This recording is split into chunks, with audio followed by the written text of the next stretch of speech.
Hello and welcome to my channel. My name is Emily. This is my channel Books for Life. And today I'm here to review The Whisper Man by Alex North. So this is one of the books that I chose to read for March Mystery Madness.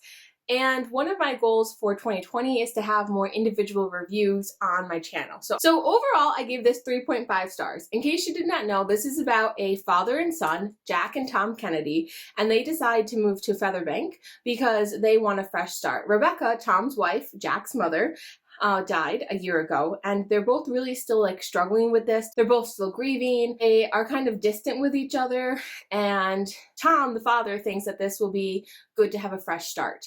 So they moved to a town called Featherbank, and this looks like it's going to be a perfect little community for them to settle down in. Little do they know, about 20 years ago, there was a serial killer, and he was known as the Whisper Man, and he was called that because he would whisper outside young boys' window and kind of lure them outside, where then he would kidnap them, keep them for however long, and then kill them. That concept in itself is terrifying to me. I have a 7-year-old, and those is boys 5, 6, 7, right in that range, and to have a little one at the same age, actually the one night when I was reading this, I did get up and just go check on him and tuck him in again and give him another kiss, because it was just whew, hitting a little too close to home.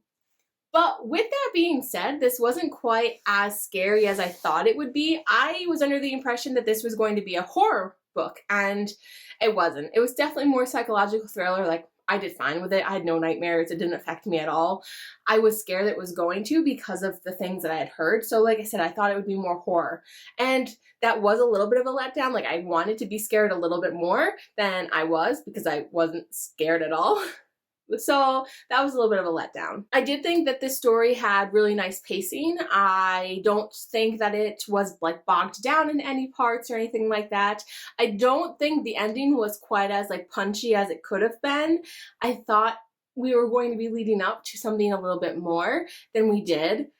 I did think that this had some really interesting narratives about the father-son relationship, and I thought that was an interesting relationship to dive a little bit deeper into. And I also thought was interesting was father kept talking about his inadequacies as a parent and where he keeps thinking he's falling flat. And there was this woman, her name is Karen, she's you got to give yourself more credit. And I just thought that was interesting too, because I think that it is something that every parent struggles with. Every parent thinks that they don't do enough, that they need to be doing more, that they're falling short somehow. And so I think that that was an actual important conversation to have in a book. Maybe not always in this book, but in any book, because I think people do beat themselves up a little bit too much. And I just thought that that added another layer of depth here to their relationship and to what Tom is going through. I did think the rhyme was creepy. The rhyme says, "If you leave a door half open, soon you'll hear the whisper spoken.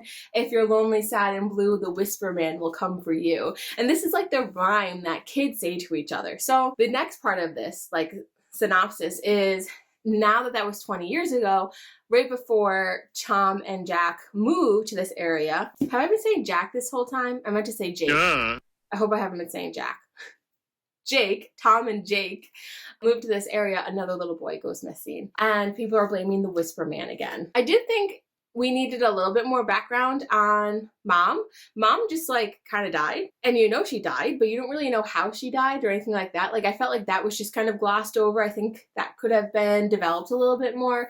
Toward the end, somebody makes a very brief comment as to how she died, but up until then, you have no idea, unless they said it and I just missed it, but I don't think that's the case. And I think because this entire move is based on the fact that Mom died, we should know a little bit more about that.